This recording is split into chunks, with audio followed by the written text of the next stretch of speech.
Buenas tardes a todos. Gracias por conectarse nuevamente con nosotros. Soy Claudia Marín, su host de este webinar series.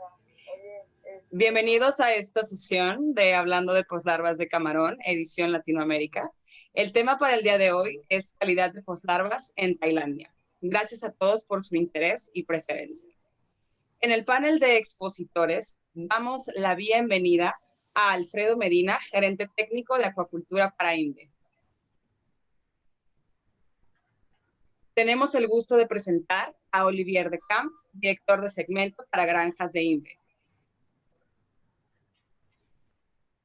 Encantados también de recibir a Marcos Santos, Senior Expert para granjas en Latinoamérica, INVE. Hola.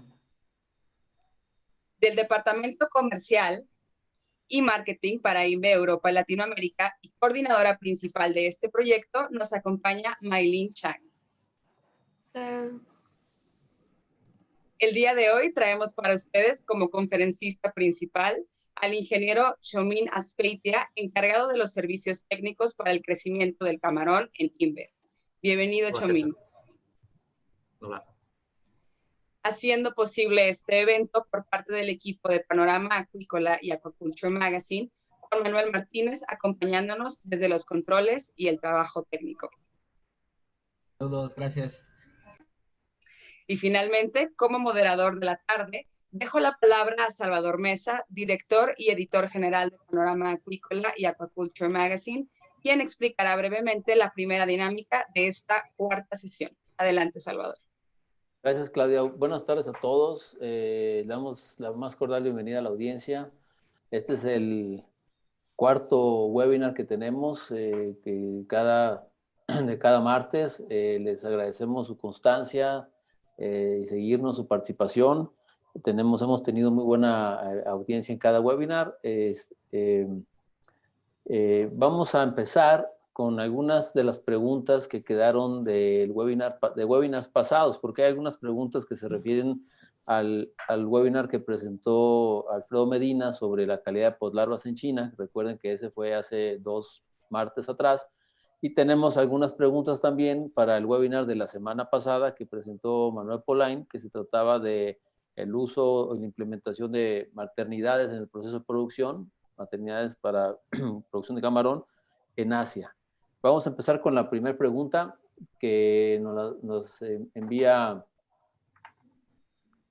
Edson Franco. Dice, para un periodo de unos 30 días, perdón, la pregunta creo que debe estar acá. ¿Cuál sería el porcentaje de mortalidad o pérdida al implementar los métodos mencionados? Los métodos mencionados, me imagino que se refiere al método de las maternidades, supongo, ¿no? ¿Quién la quiere contestar? ¿Marcos? Sí, la verdad Manuel no pudo estar aquí en este momento y él contestó la pregunta y yo tengo por escrito y voy a contestar. Bueno, dice Manuel, para un periodo de unos 30 días estamos esperando sobrevivencia de más de 85% en la mayoría de los casos. Tenemos más de 90%, pero preferimos asumir un poco menos por el riesgo de sobrealimentación. Si se ve que el alimento se consume bien y que el crecimiento es un poco lento o que hay dispersión de tamaños, subimos las dosis diarias de unos 10 a 15%. Muy bien. Juan Carlos Chavarría nos pregunta, buenas tardes, ¿podemos trabajar con agua tratada o clorada para poder producir poslarvas de mejor calidad? Y si se puede, ¿a cuántos ppm por tonelada se recomienda? Espero puedan aclararme, por favor. Bueno, lo que contestó Manuel es que sí, y de hecho es lo que se suele hacer en Asia. Se desinfecta todo el agua con cloro. Se suele usar desde 5 ppm hasta 30 ppm de cloro dependiendo de las condiciones de agua. Luego se deja aerado por un par de días antes de estar bombeada hacia las piscinas de cría. Muy bien, Rafael Andrés Vergara Salgado nos pregunta, saludos, ¿cuáles son los rangos de alcalinidad deseables a lo largo del cultivo de camarón blanco hasta edad de reproductores y con qué productos lo manejan? De acuerdo con Manuel, los niveles de alcalinidad que se maneja son de 120 ppm mínimo hasta 350 ppm. Durante la cría generalmente hay una bajada de pH junto con la alcalinidad. Se suele añadir bicarbonato sódico por complementar pérdidas de alcalinidad con dosis de 40 a 50 ppm por aplicación. Muy bien. Agustín González nos pregunta, ¿por qué no utilizan bombas de transferencia para el transporte desde maternidades a estanques de engorda? ¿Por costos? Lo que contesta Manuel es que este método aún no está de aplicación en Asia, por lo que hemos podido observar. Las granjas son de un lado más fragmentadas que en América Latina y del otro lado aún tenemos unas costumbres de trabajos manuales. En este punto es concreto. Creo que Asia podría profitar de la experiencia de América Latina por la implementación del método correcto. Muy bien. John Acosta pregunta, ¿cuál sería la tasa de recambio adecuada en sistemas de recirculación acuícola para el levante de camarón con el fin de controlar el crecimiento de vibrio? Lo que contestó Manuel es que en nuestro caso creemos que aportar aguas nuevas por posiblemente diluir concentraciones altas de vibrio no es el método adecuado. Vibrio por naturaleza crece mucho más rápido que bacterias beneficiosas y así cuando se hay un recambio se deja en ventaja el vibrio.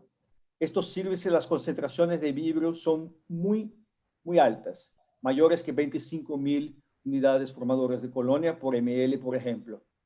Por un mejor control de vibrio, ajustar los recambios, mantener niveles de sólidos y de nitrogenados óptimos y controlar el vibrio con la aplicación seguida de probióticos de alta concentración ha mostrado mejores resultados para controlar el vibrio que recambios de agua. Muy bien, muchas gracias, Marcos, por tus respuestas.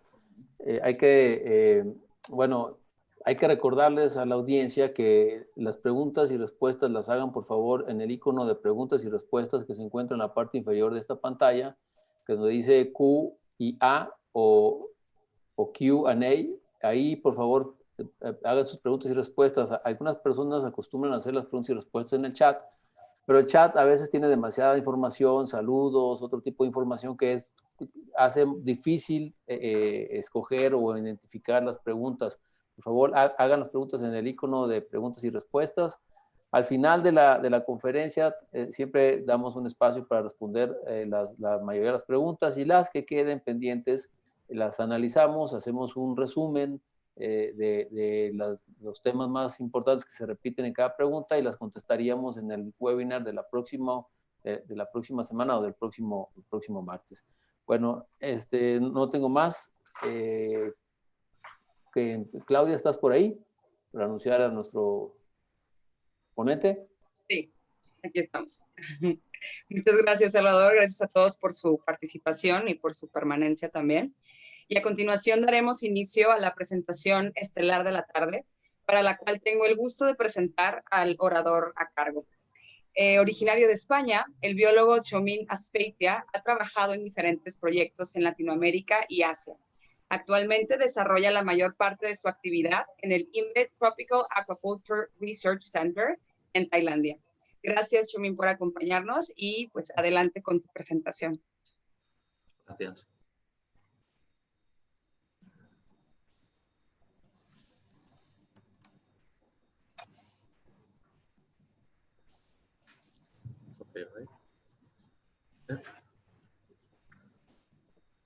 Ok. Ya está, ¿no? Okay. Buenas tardes a todos y muchas gracias por seguirnos una semana más. Gracias también a Panorama Acuícola por organizar este ciclo de webinars. Hoy vamos a tratar los beneficios que aporta la maternización de poslarva en la engorda, con un ejemplo específico de uno de nuestros clientes en Tailandia. Este año, según los datos presentados en el último informe del GOL, la producción del camarón en Tailandia caerá hasta las 290.000 toneladas frente a las 320.000 que se registraron oficialmente el año pasado.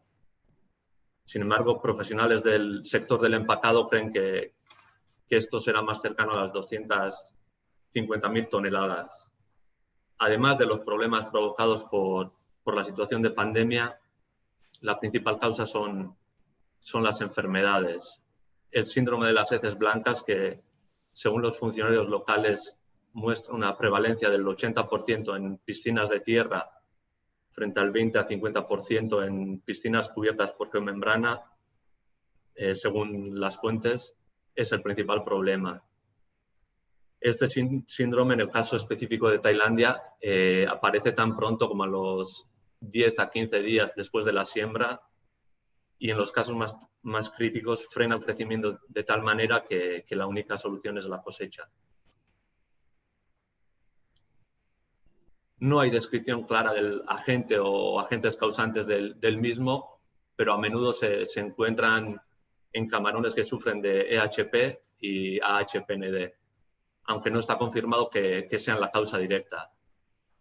En el caso de estos ejemplos de patógenos primarios, ambos apuntan al hepatopáncreas, órgano que una vez infectado por los mismos es colonizado por patógenos oportunistas como son los vibrios.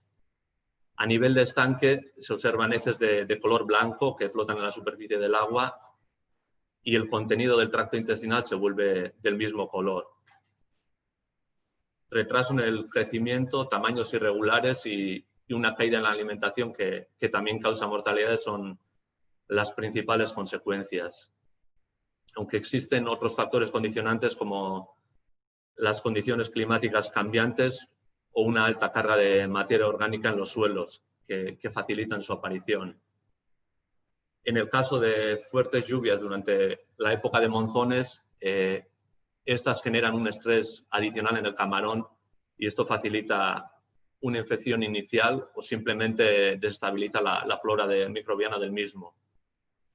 Todos estos factores juntos crean la tormenta perfecta para que se desarrolle esta enfermedad.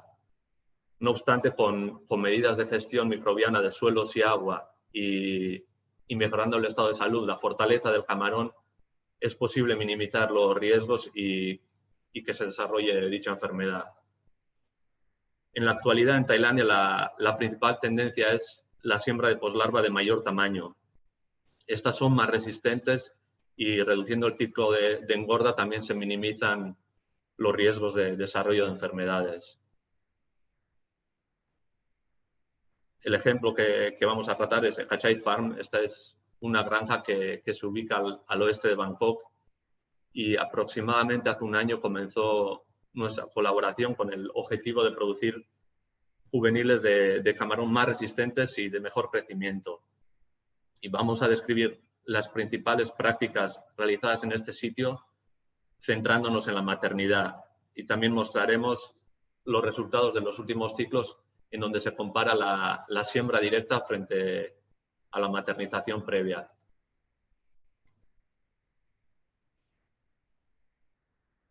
Hay 4 prácticas principales que permiten una mejor gestión de los riesgos, facilitando una producción sostenible durante todo el año.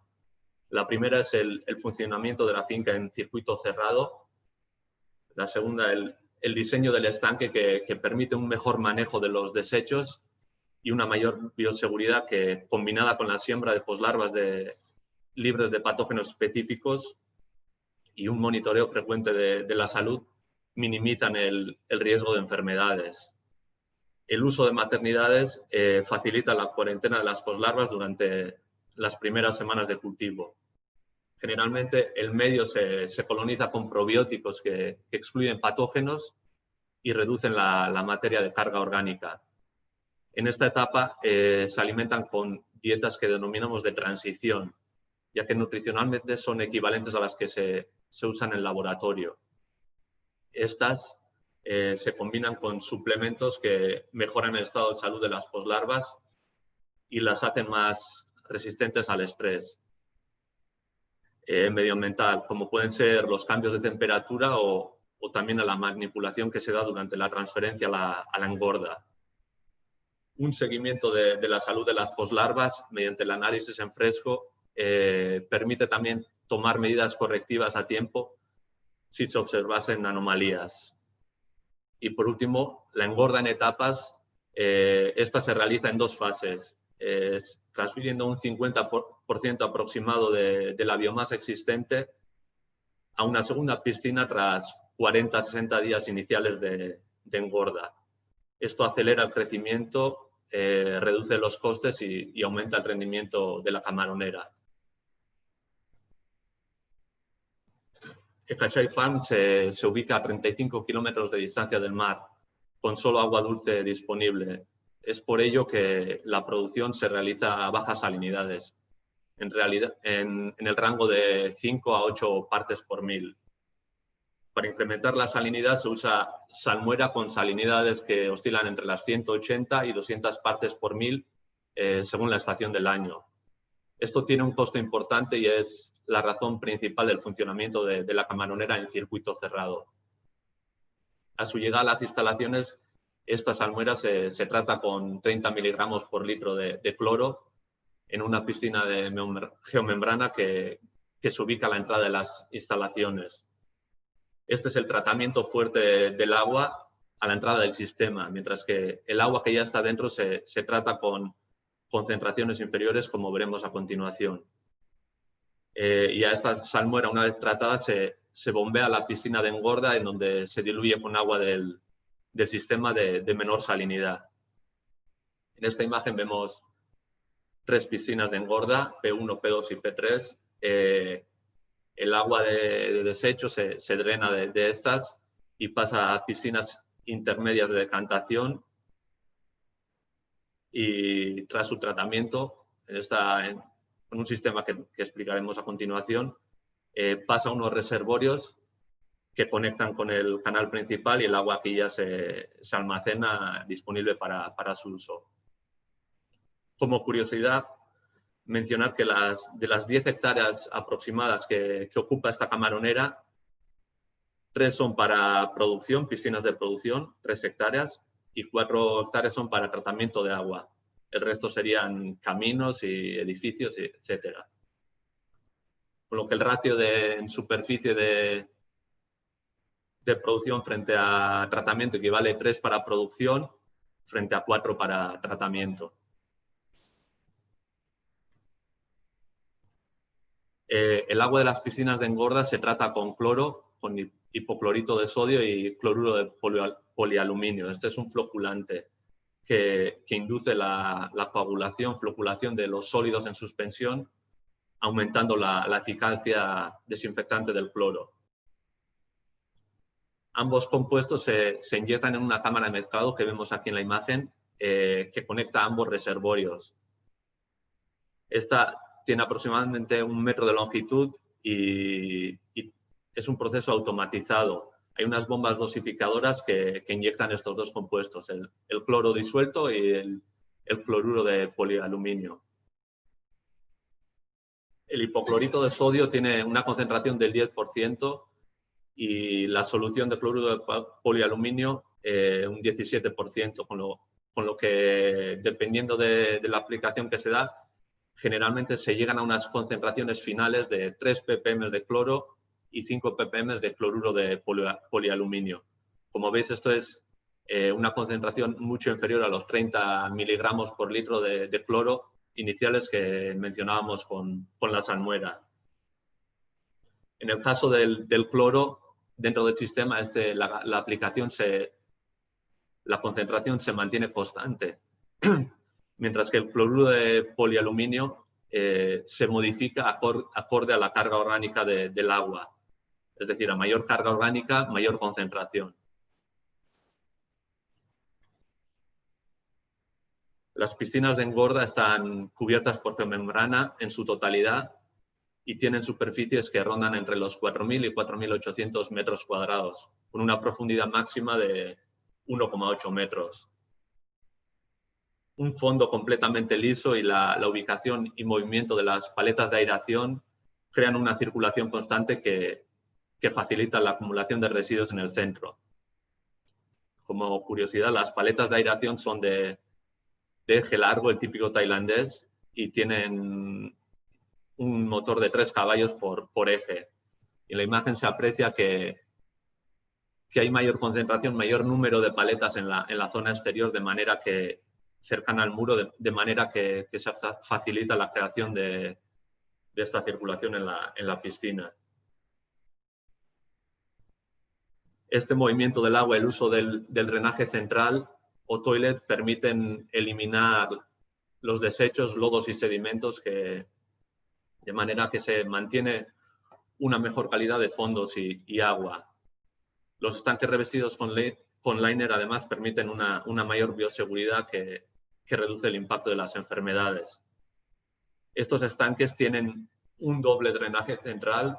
El agua del toilet con mayor carga de heces, mudas y mortalidades se bombea a una piscina con vegetación y tilapia, en donde el tiempo de residencia es mayor, mientras que el agua con menor carga orgánica se toma de una tubería que también colocada en el centro del estanque verticalmente. Esta está perforada y toma agua que está a una mayor superficie, de manera que pasa con menor carga orgánica a las piscinas de decantación que mencionábamos anteriormente. Para la aireación se usan paletas de aireación de pala fina. Estas giran a mayor velocidad que las que crean el movimiento de circulación que mencionábamos, aunque la principal fuente de aireación proviene de un aireador de 10 caballos que tiene conectados discos difusores en todo el perímetro de la piscina. Y otra característica importante en el diseño de los tanques es el puente, donde se colocan las bandejas de alimentación y también permite el acceso al alimentador automático, y también permite el muestreo de camarones y de agua. Aquí podemos ver las etapas en la producción en esta camaronera. Tras 2 a 3 semanas de maternización, los juveniles se transfieren a la engorda, en donde se cultivan durante un periodo de 40 a 60 días.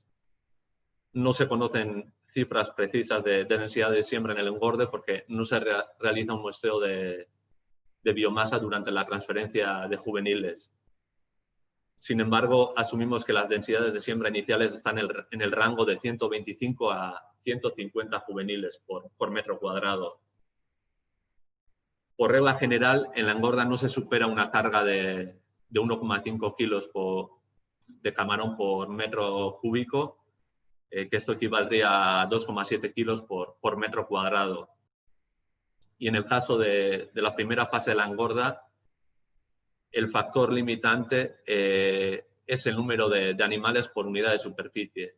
Si antes de estos 40 días se dan señales de melanización en la cutícula del camarón, que a menudo se da tras la muda, se procede a la transferencia de la biomasa al segundo estanque de engorda. En ese momento, el técnico de la granja estima la población y biomasa existente de acuerdo con el consumo de alimento y el peso promedio de los animales. Y a continuación se procede a la transferencia de la mitad de esta biomasa. En ambos estanques de engorda se realizan cosechas parciales, de 2 a 3 cosechas parciales antes de la cosecha final.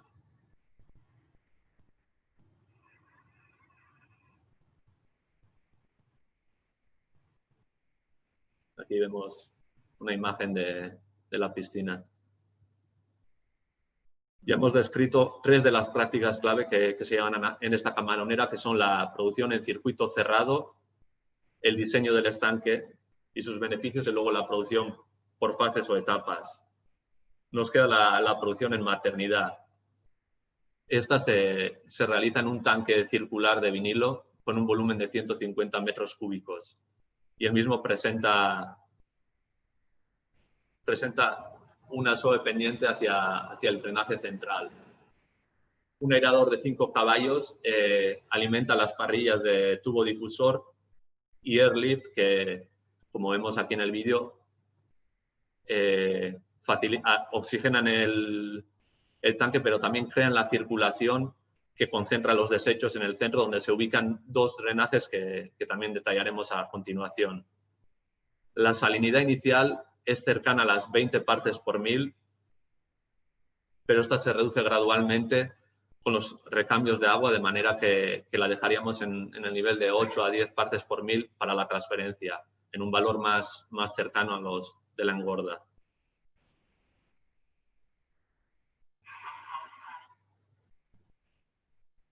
El agua de recambio se prepara en el estanque que se ubica junto a la maternidad. Esta se desinfecta, como explicábamos anteriormente, y se aplican los minerales bicarbonato sódico, cloruro de magnesio y cloruro de calcio para ajustar la alcalinidad y el balance iónico. La alcalinidad generalmente se mantiene en valores superiores a los 170 miligramos por litro de carbonato cálcico. Por regla general, los 3 primeros días no se realiza ningún recambio y luego este es gradual. Generalmente, la hora previa a cada toma de alimento, a cada alimentación, se arrancan los airlift, de modo que la materia orgánica de la alimentación previa se acumula en la zona central y a continuación se abre el drenaje y se descargan estos desechos. Después apagamos los airlift y se alimenta. Esto también, el apagar los airlift, evita crear una corriente demasiado fuerte que concentraría el alimento en la zona central, limitando su consumo por la larva más pequeña. Mientras que el agua, esto es la descarga de agua, mientras que el agua de recambio se repone regularmente en ciclos de 30 minutos antes de cada alimentación. Las poslarvas con tallas de poslarva 12 a 15 proceden de un laboratorio que se ubica a unas 7 horas de distancia por carretera. Estas son de líneas de rápido crecimiento y certificadas libres de patógenos específicos. Su transporte se realiza en tanques de 100 litros a densidades de 400 a 600 poslarvas por litro. En estos se inyecta oxígeno y la temperatura del agua se reduce hasta los 24 grados aproximadamente. También se añade carbón activo que mantiene bajos los niveles de amoníaco y algo de alimento para todo el trayecto, ya que los tanques van sellados usando cinchos plásticos y no se abren hasta su llegada a la camaronera, evidentemente para evitar robos. La salinidad viene ajustada en el laboratorio al nivel requerido por el cliente y ya una vez en la camaronera el agua de la maternidad se bombea a estos tanques de manera que los aclimatamos a la temperatura y el pH del tanque de maternidad. Este proceso no se suele demorar más de 2 horas, ya que el objetivo de la aclimatación es reducir el estrés de la transferencia al nuevo entorno. Como detalle, solo en uno de los transportes con poslarva que procedía de un laboratorio más lejano, a unas 9 horas del lugar, se dieron problemas con exceso de materia orgánica en el tanque y esto provocó un problema de branquias negras que se resolvió tras continuos recambios de agua durante una semana. Y mientras las poslarvas se aclimatan al nuevo entorno, se realiza el control de calidad de las mismas. En los indicadores del control de calidad que Manuel introdujo la semana pasada, hemos observado que para contrarrestar las posibles mortalidades en transporte y siembra, siempre se reciben como mínimo un 20% más de poslarvas que las facturadas. En las ocasiones que la diferencia era superior, se han dado problemas de exceso de carga que superaba los 3 kilogramos por metro cúbico de biomasa en los últimos días de maternidad. En estos casos se incrementa la frecuencia de la alimentación y no se reduce la salinidad hasta valores cercanos a la engorda para evitar que la poslarva mude y esto dé lugar a canibalismo y baja supervivencia. En cuanto a peso y talla,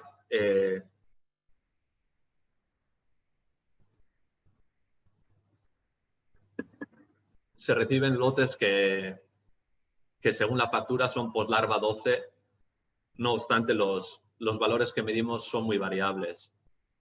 La talla más común está en el rango de 12 a 13 milímetros aunque se han recibido lotes de hasta 17 milímetros.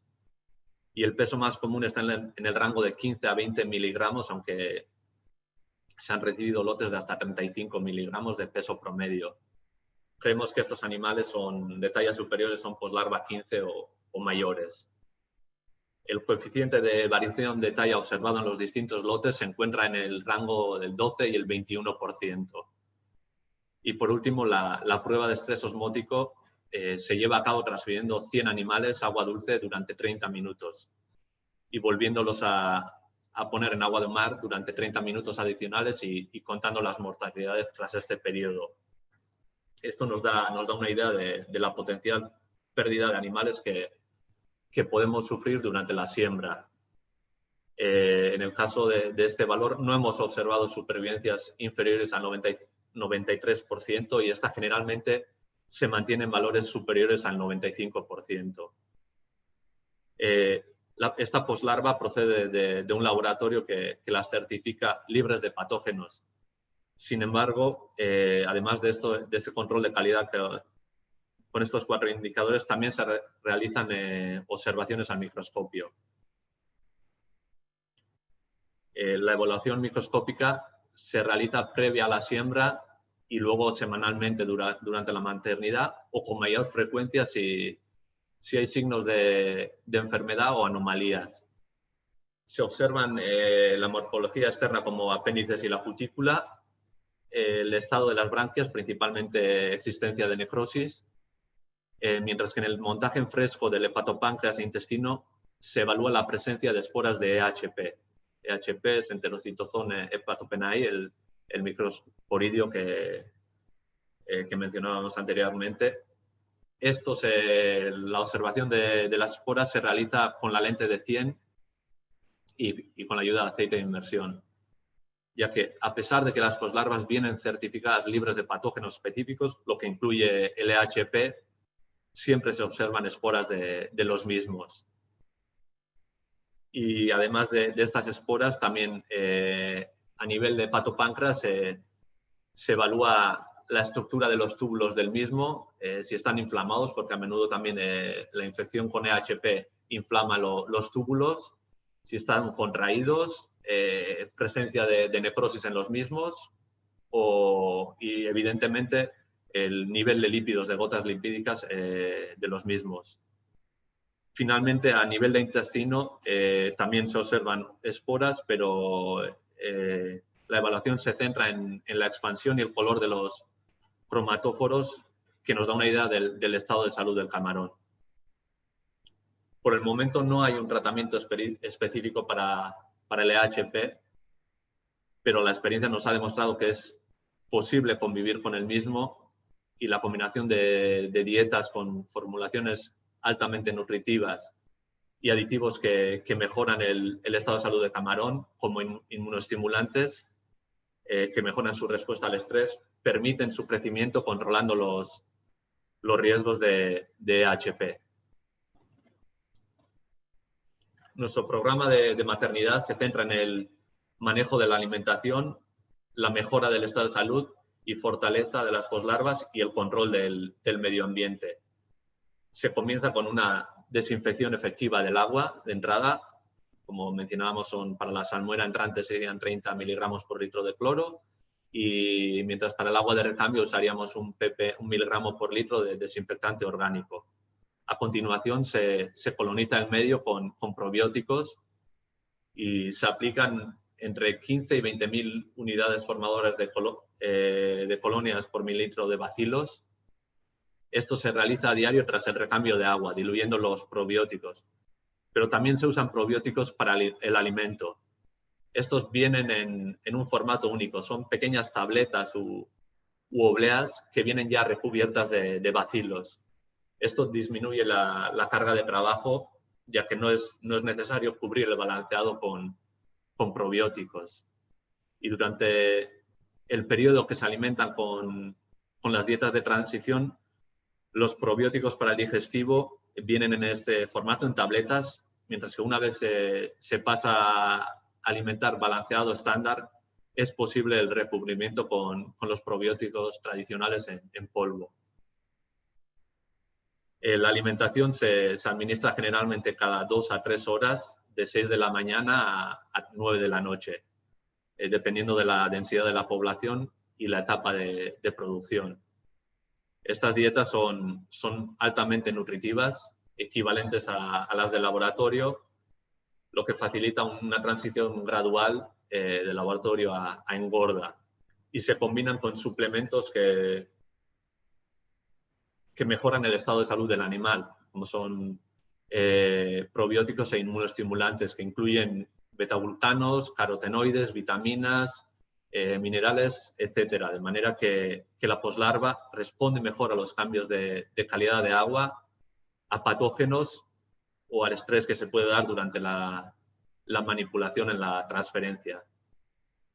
Estos inmunoestimulantes también vienen en 2 formatos, son parte de una de las dietas de transición, con lo que su recubrimiento tampoco es necesario, y en el caso del formato en polvo también se puede recubrir en el balanceado estándar, digamos, en las últimas fases de la maternidad previo a la transferencia. Todo esto en su conjunto estimula el crecimiento, mejora la resistencia al estrés y aumenta la bioseguridad, minimizando los riesgos de desarrollo de enfermedades. En consecuencia, se produce un juvenil que tiene más posibilidades de rendir en la engorda. Y para que todo el esfuerzo e inversión en la maternidad no sean en vano, es importante realizar una transferencia eficiente en términos de tiempo de drenaje y transporte. Esta se realiza en la mañana cuando las temperaturas aún no son altas y generalmente no se alarga más de 2 horas.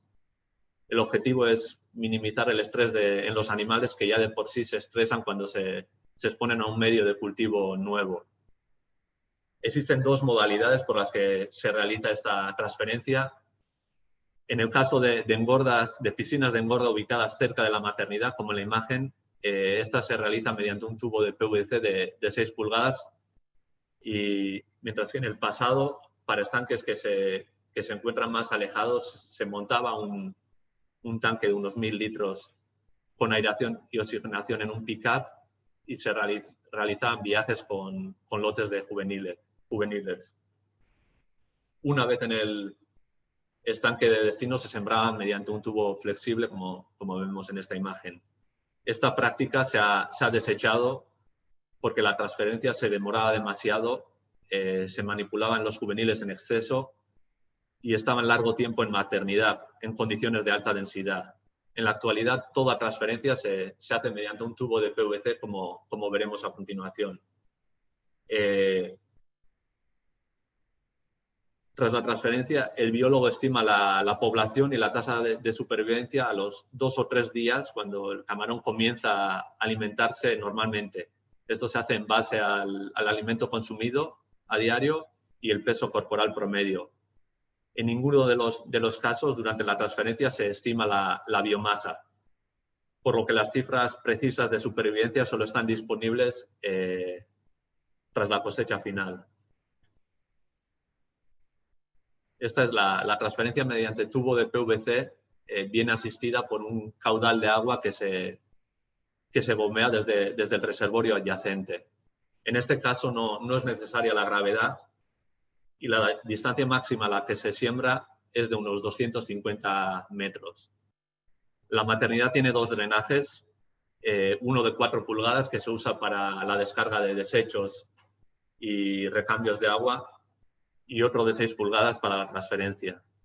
Este último está conectado con una válvula T, con una conexión de 3 vías con el reservorio, y aquí se bombea el agua que empuja a los camarones, a los juveniles.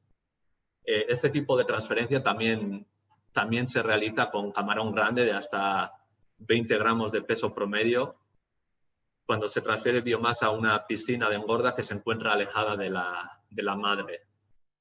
Según el dueño, no se observan mortalidades importantes.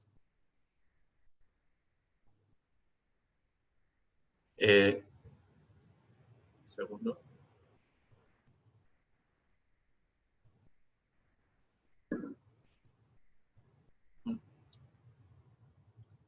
En el caso de la transferencia de biomasa de camarón grande entre madre e hija, entre piscinas cercanas o en las cosechas parciales, se usa una red de cerco y para acumular el camarón, como hemos visto en el vídeo anterior, cerca del muro.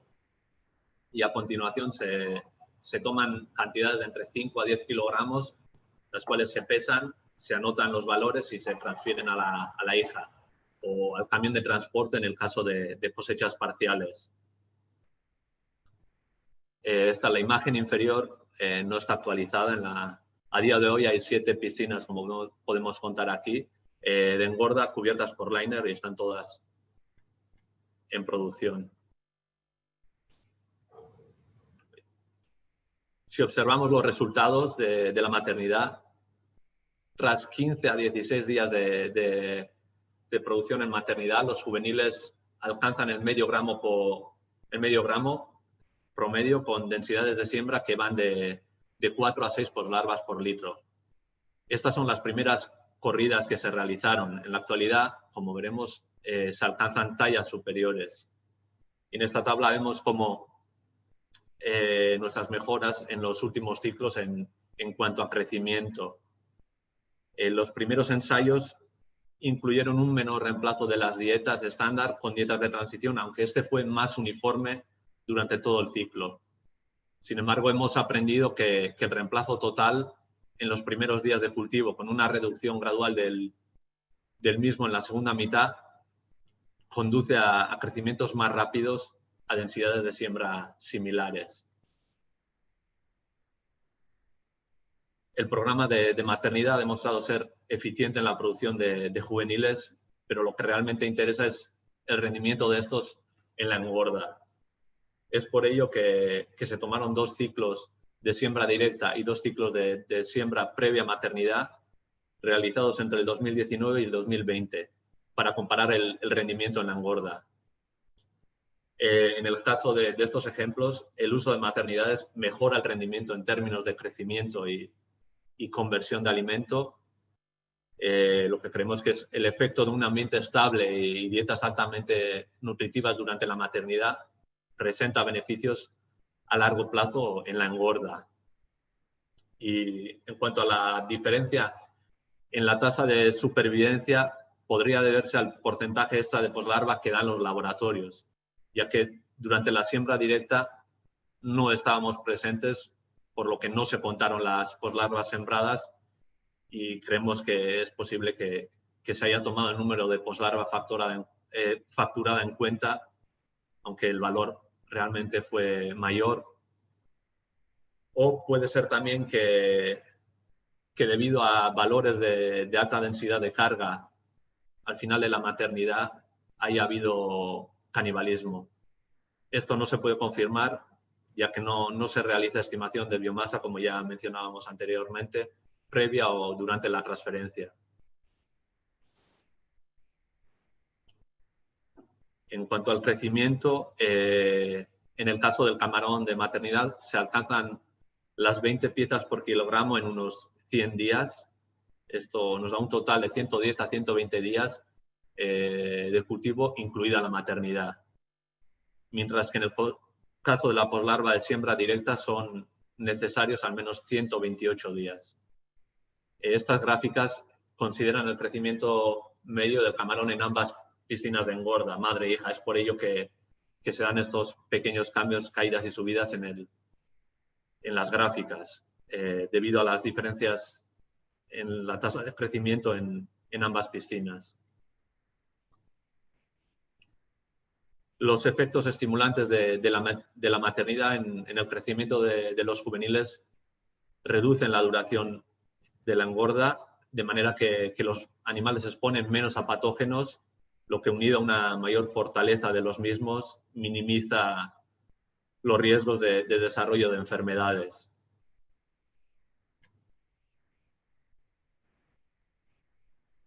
El objetivo de esta camaronera es producir 4 toneladas por 100.000 poslarvas sembradas, o lo que equivale, lo que es lo mismo, a 40 toneladas por el millón. Esta es una cifra extremadamente optimista, considerando que que la tasa de supervivencia debería estar cerca del 100% y deberíamos cosechar principalmente animales de gran tamaño, por encima de los 40 gramos, lo que solo ocurre en las últimas cosechas parciales o en la cosecha final.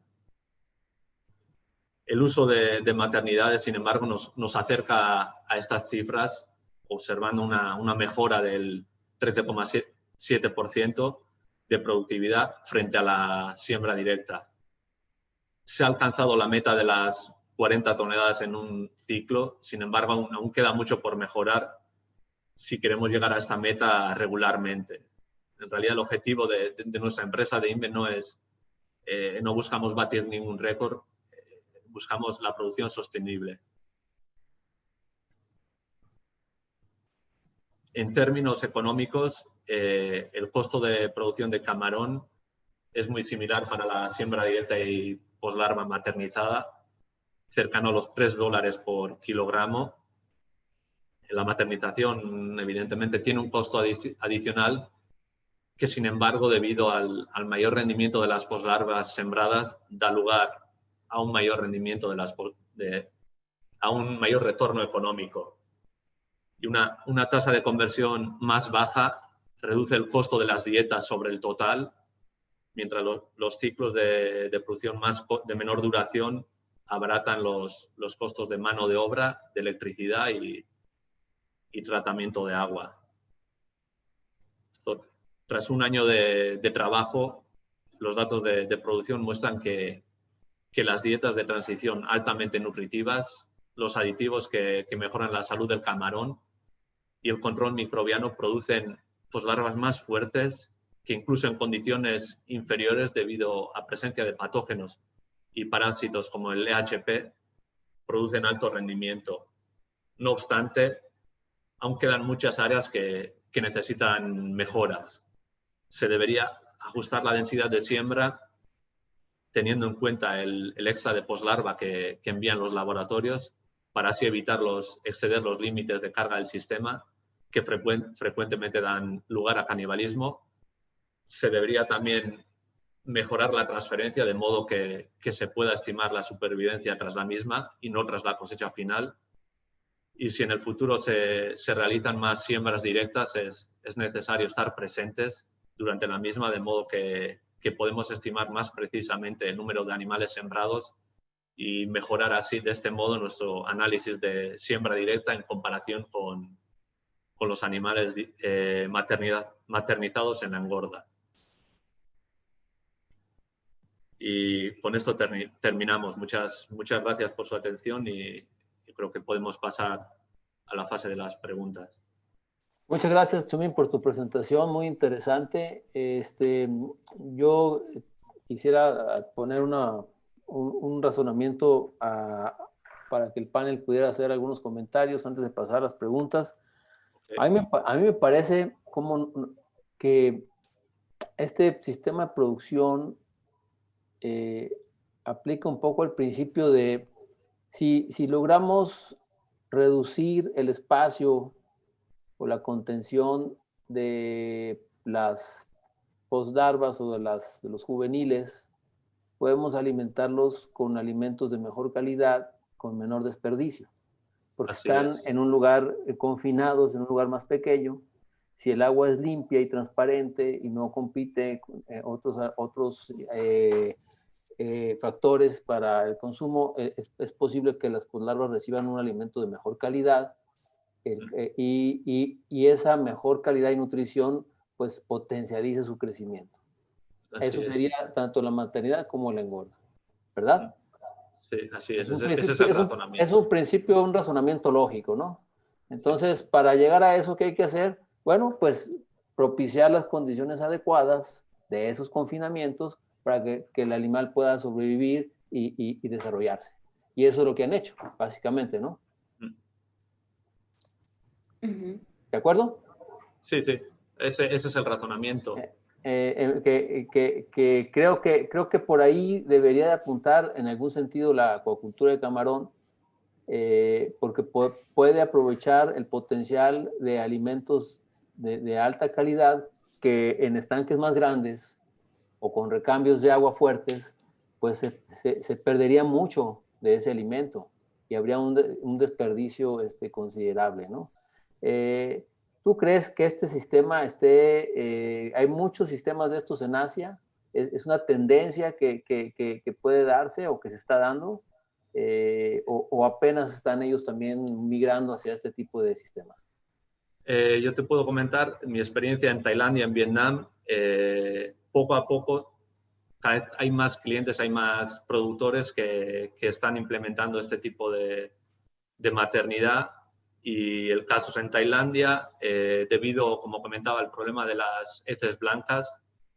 Ya desde hace unos años se intenta sembrar larva de mayor tamaño, y esta es una de las herramientas que se utilizan. En el resto de países no te puedo dar información al respecto. Porque también aplicando el principio de que se reduce el ciclo y reduce los costos, ¿no? Y eso también tiene un beneficio a este sistema, y en todo caso puedes hacer más ciclos por año, tal Así vez, es. ¿no? Bueno, una última pregunta antes de invitar al panel a participar. Me llama la atención, ¿por qué no se estima la biomasa a la siembra? ¿Es una práctica común ahí?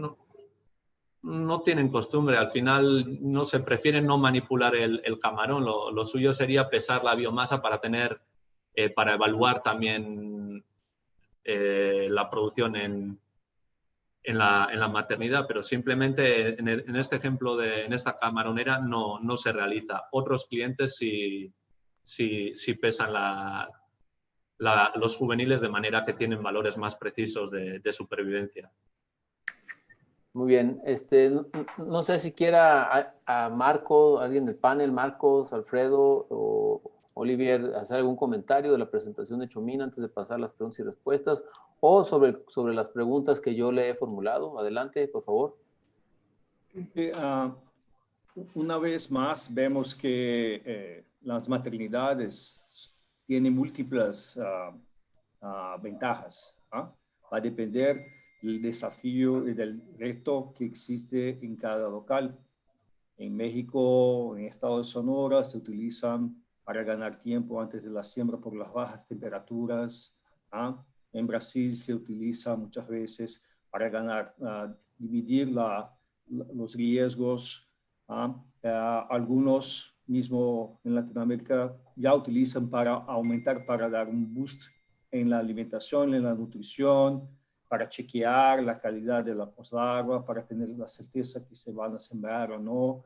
Y ahí en Tailandia vemos que con su problema local que tiene en Asia con relación a las heces blancas, también es para hacer un animal más robusto.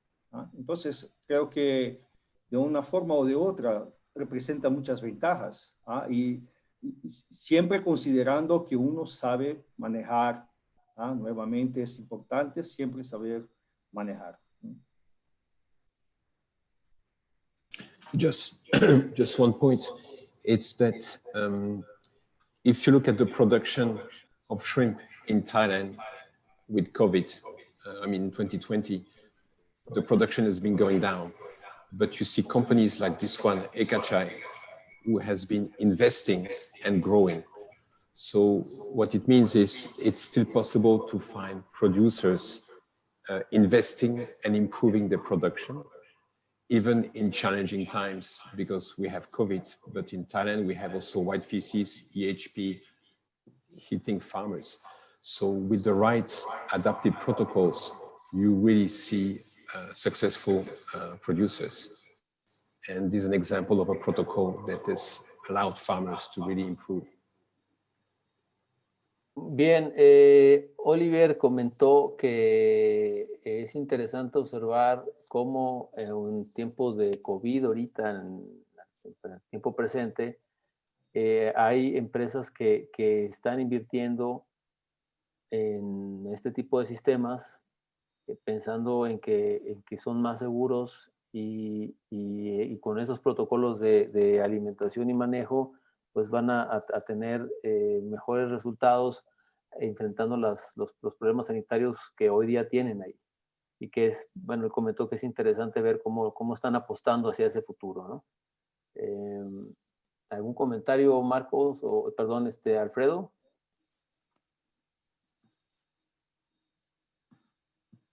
No te escuchamos. No tiene el micrófono. Agregando lo que comentó Oliver, en esta granja las producciones, si no me equivoco, Somin, están arriba de las 32, 33 toneladas por hectárea bajo este sistema de recirculación. Perdón, Alfredo, por millón de poslarva sembrada. Por millón de poslarva.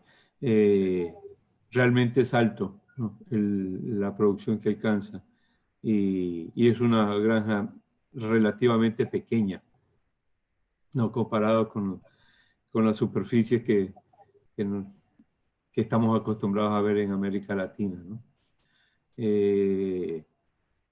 La aplicación de los sistemas de recirculación, la aplicación de alimentos de buena calidad y probióticos, se pagan con la producción fácilmente.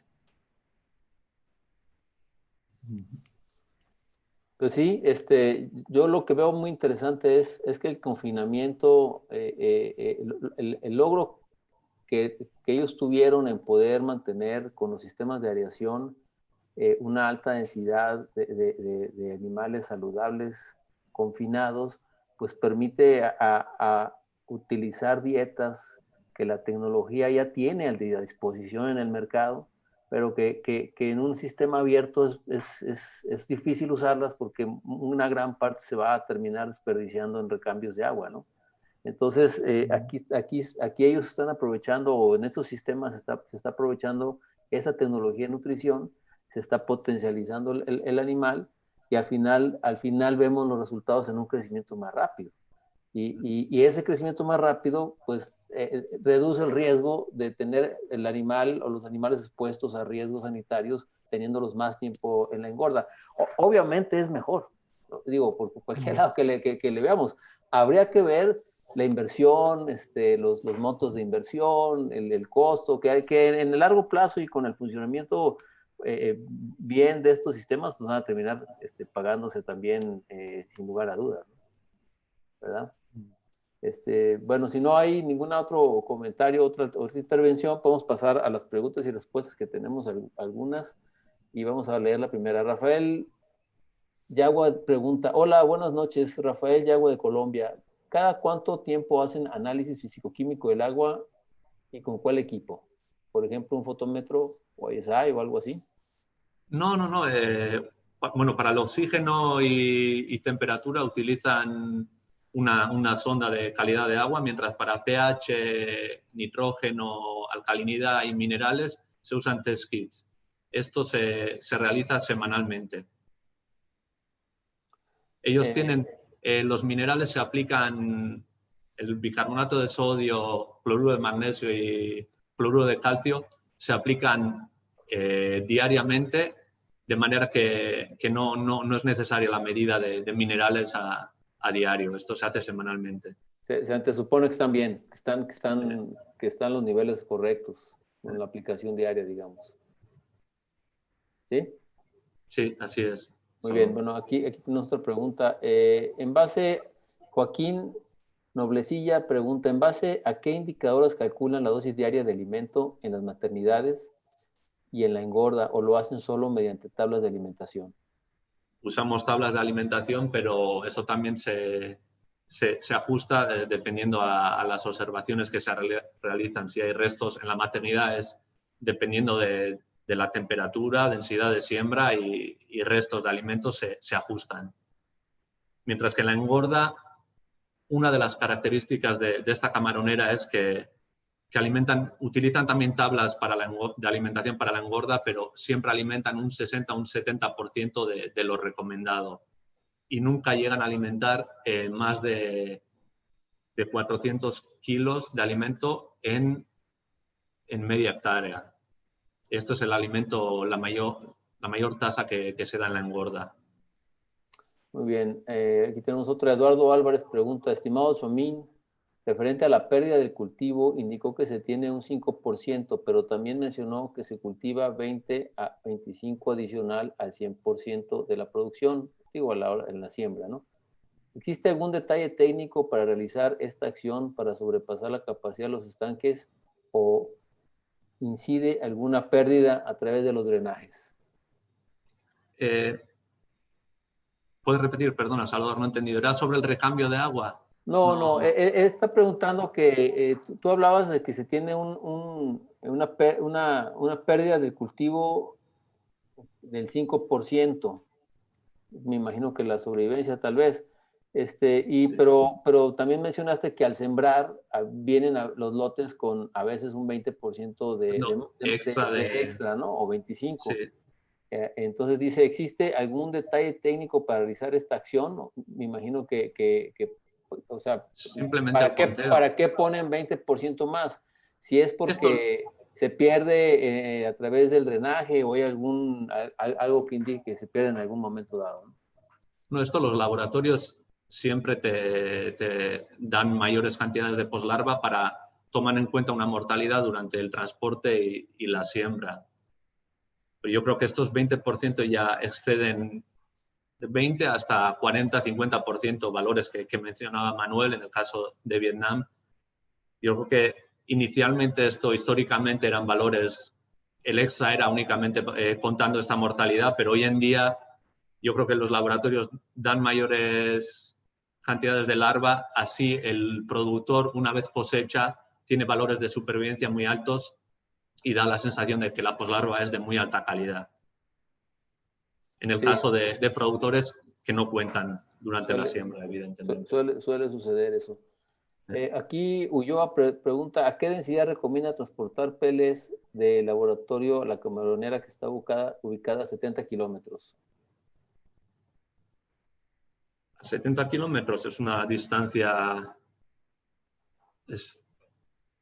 muy corta. Yo creo que en este caso hablábamos de 400 a 600 poslarvas, distancias de hasta 7 horas. 70 kilómetros se podría incrementar la densidad hasta de 600 a 800, pero igual Alfredo tiene recomendaciones al tanto. ¿Alfredo?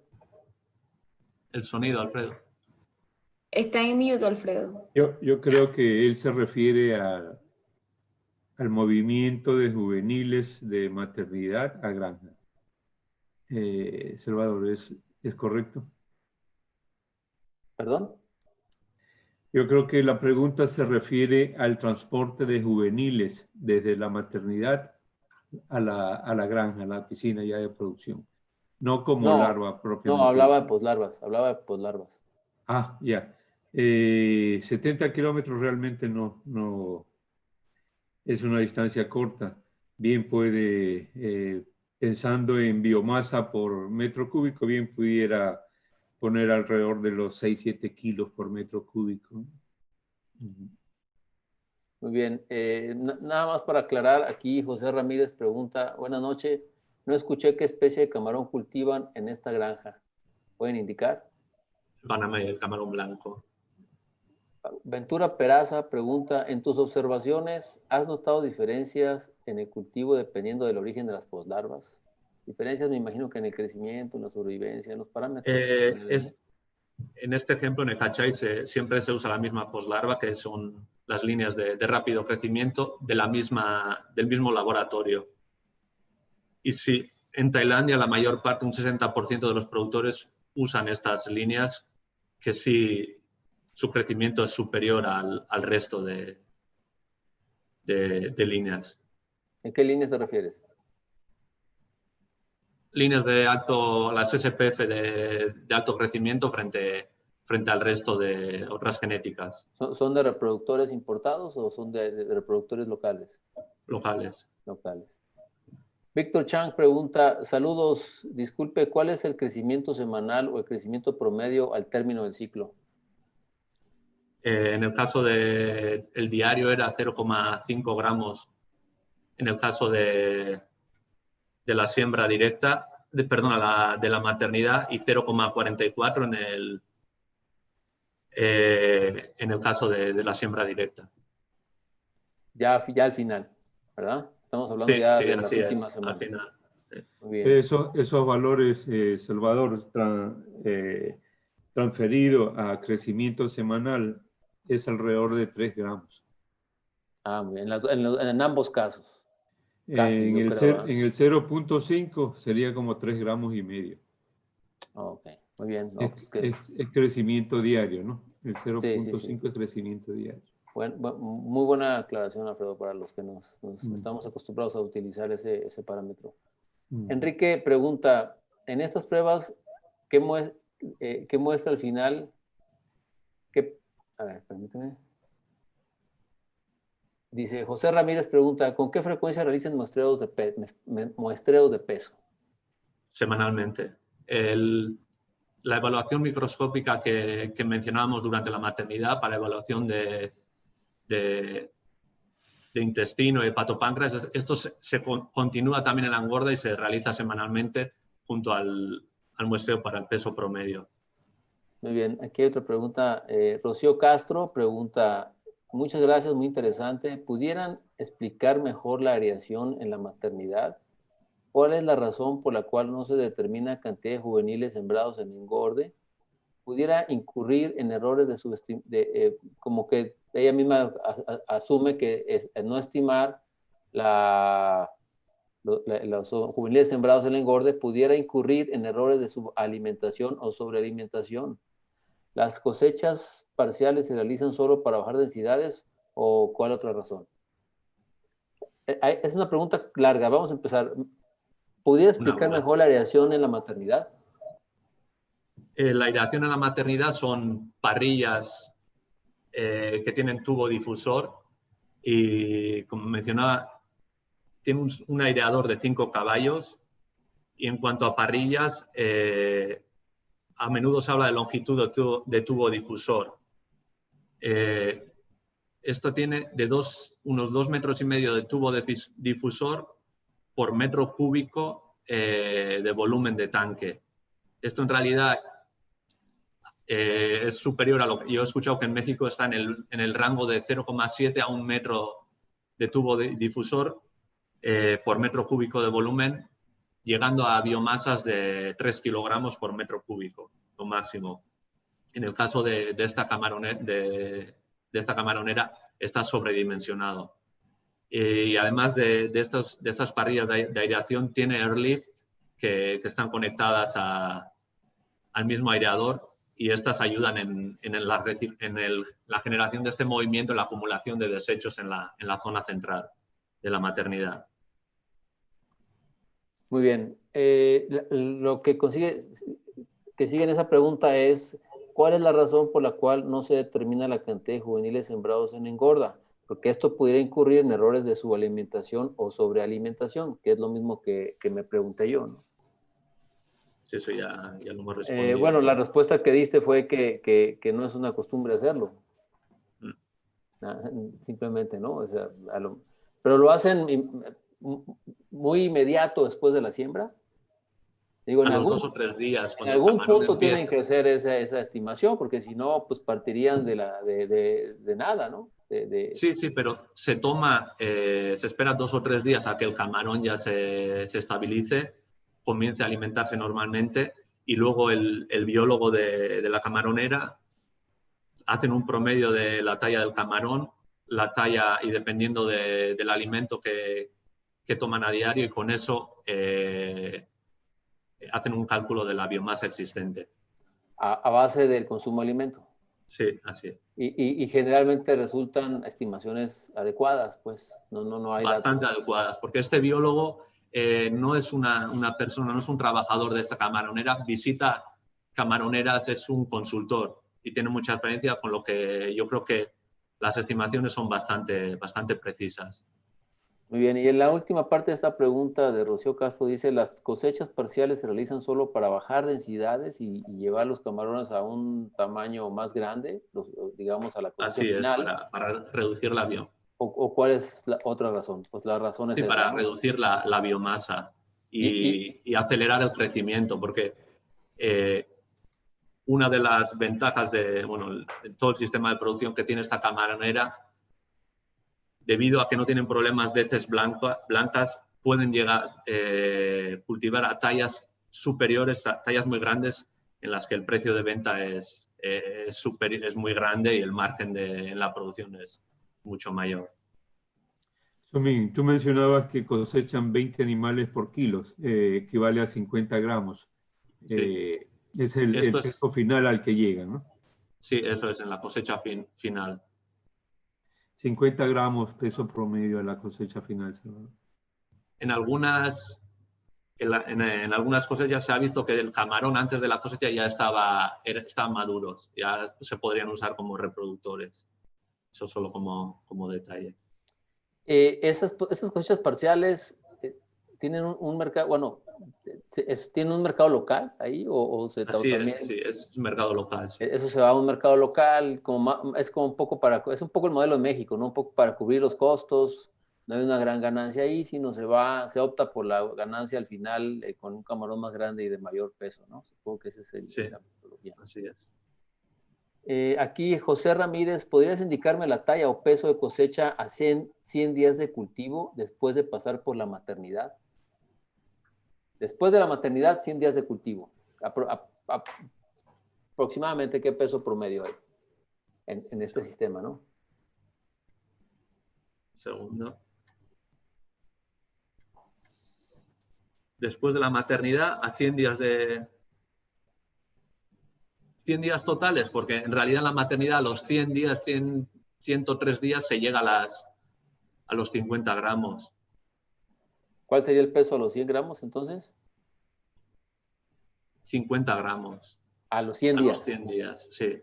¿Y cosechan en cuántos días? ¿En esos días más o menos cosechan o se Pero van se hacen más? 2 o 3 cosechas parciales con animales que pueden tener tallas de 30 gramos, luego se hacen otra cosecha parcial con animales de 30 entre 40 gramos y luego ya se continúa hasta ¿Y el peso promedio son 50 gramos, pues 60, llegan a 60 gramos o están en...? No, la cosecha final son 50 gramos, pero el peso promedio estará en los 35 o 40.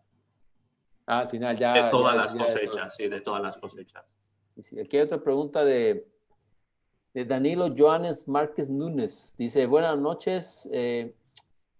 ¿Cuál es la periodicidad en la que realizan la limpieza del drenaje central de donde están las poslarvas, de los tanques que tienen La limpieza.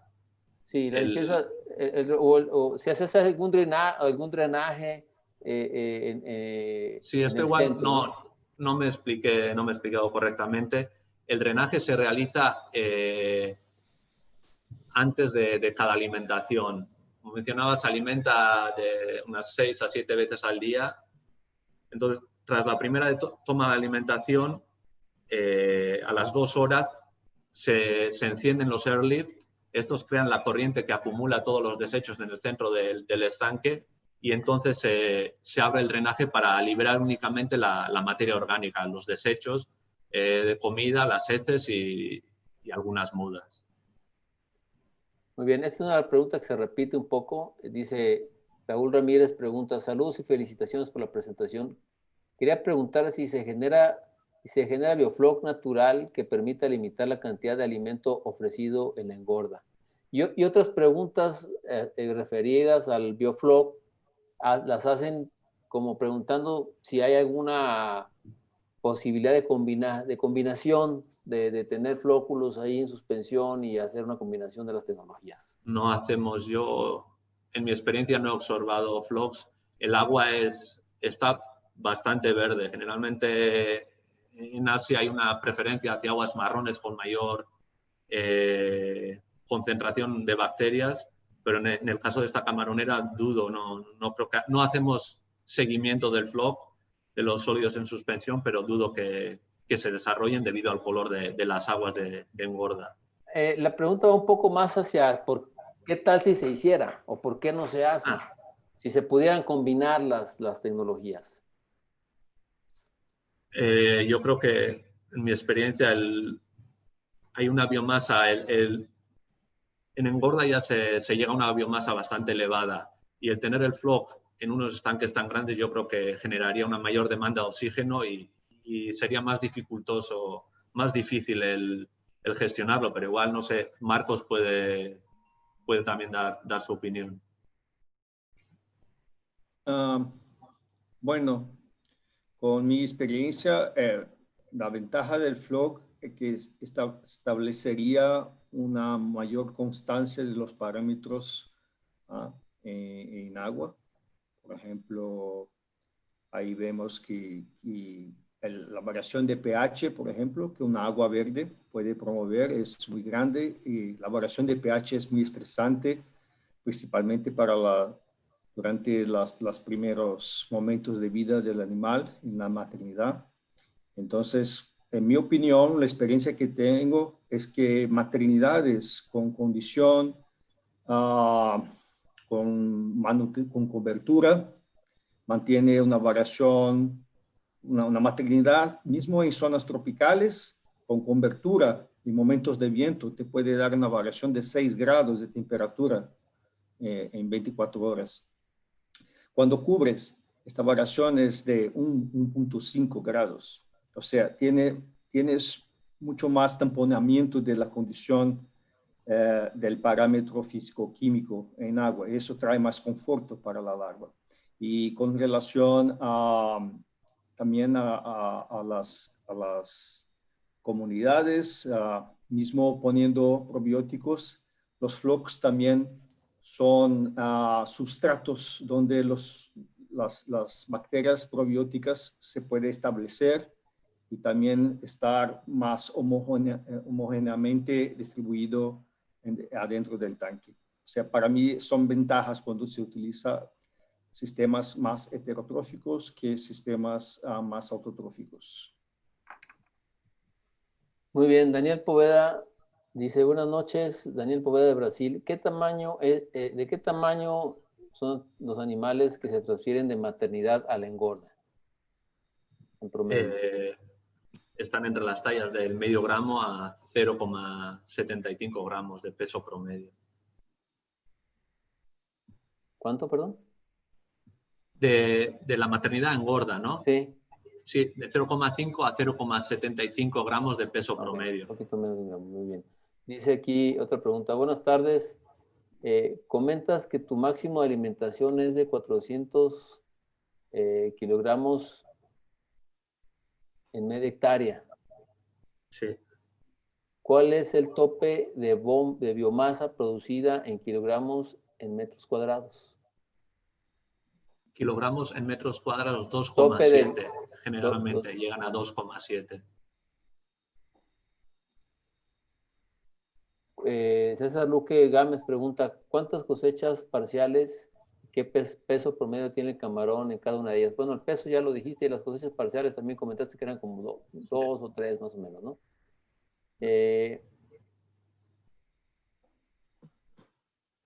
Dice Daniel Jonathan, pregunta, buenas noches, quería saber si medican el balanceado de los juveniles en las maternidades y después de la transferencia. No usamos Nunca ningún tipo usan de alimentos medicamento. medicados. No es el caso. Joaquín Noblecilla dice, pregunta, ¿qué criterios utilizan para determinar la cantidad de recambio diario de agua? Generalmente se mide, en la maternidad se mide el amonio y esto es lo que se usa como valor determinante, pero generalmente no se alcanzan valores superiores a 1 miligramo por litro. Aquí tenemos otra pregunta de Mauricio Mereciano. Ay, se perdió, aquí está. Mereciano dice, gracias por la ponencia súper pertinente en tiempos de desafíos sanitarios y económicos. Por favor, ¿podrían aclarar las densidades de siembra animales por metro cúbico en estas maternidades? Y después, en la fase final, ¿cuál es el factor de conversión alimenticia final? Y podrían hablar un poco, por favor, acerca del monitoreo de vibrios, qué rangos consideran normales y si tienen problemas con eso. Muchas gracias. La ¿Pongo en partes o sí? Sí, en partes. Sí.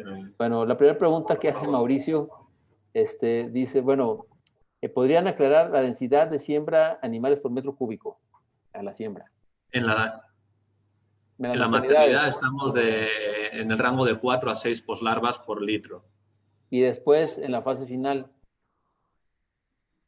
En la fase final de la maternidad. En la engorda, supongo yo. En la engorda llegamos, se siembran de 125 a 150 juveniles por metro cuadrado. ¿Y cuál es el factor de conversión alimenticia final? Está entre el 1,3 y el 1,4. Y podría hablar un poco, por favor, acerca del monitoreo de vibrios. ¿Qué rangos consideran normales y si tienen problemas con esto, con los vibrios?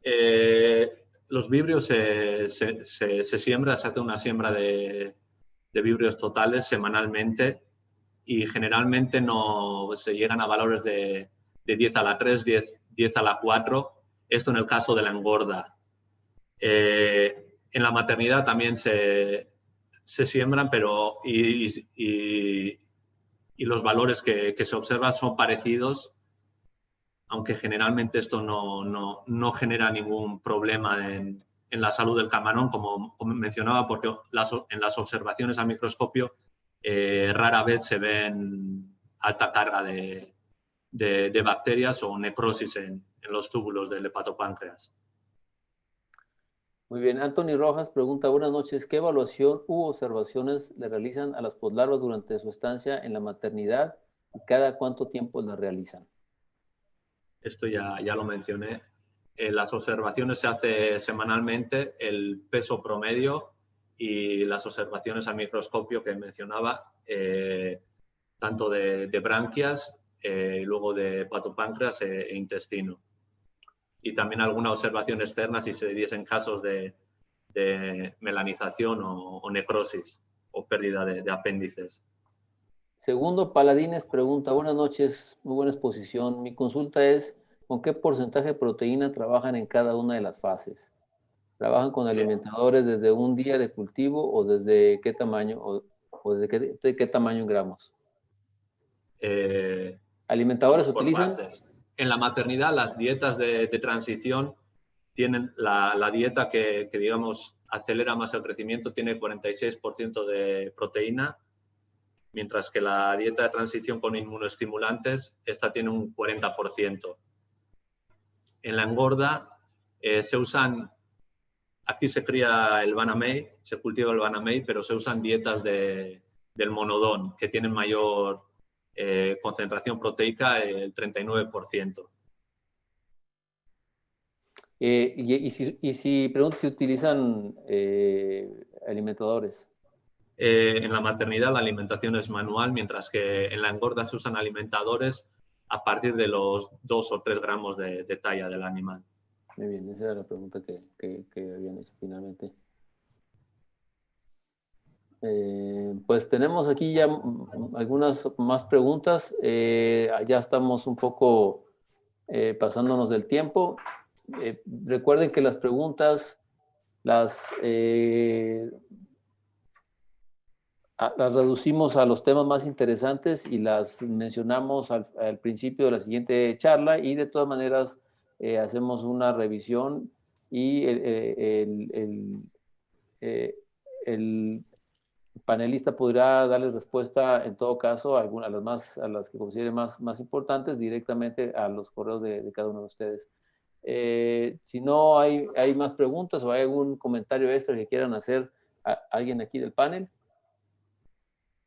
no tiene algún comentario extra que hacer, bueno, pues entonces agradecemos a Tzomín su presentación. No sé, Maylin, si Claudia va a cerrar, sí, nos está esperando. Entonces ya, pero solamente les quería comentar que para el siguiente webinar empezaremos 1 hora más tarde, porque este webinar está enfocado a México, entonces queremos pues que la mayoría de las personas de Mazatlán puedan asistir.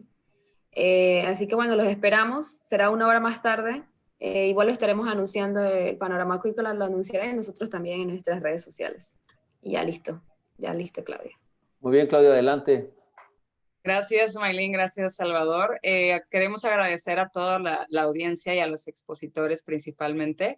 Y bueno, de igual modo agradecemos a toda la gente y a toda la audiencia que nos está viendo desde nuestras redes de Panorama Acuícola en Facebook y en el canal de YouTube. La siguiente edición nos esperamos aquí el siguiente martes 10 de noviembre a la hora que ya mencionó por ahí Maylin. Con el tema de alimentos para maternidades en México. Este tema va a estar a cargo del ingeniero Jaime Muñoz. Sin más que agregar, agradecemos nuevamente y nos vemos en la siguiente edición. Hasta entonces. Hasta luego. Muchas gracias. Hasta luego. Chao.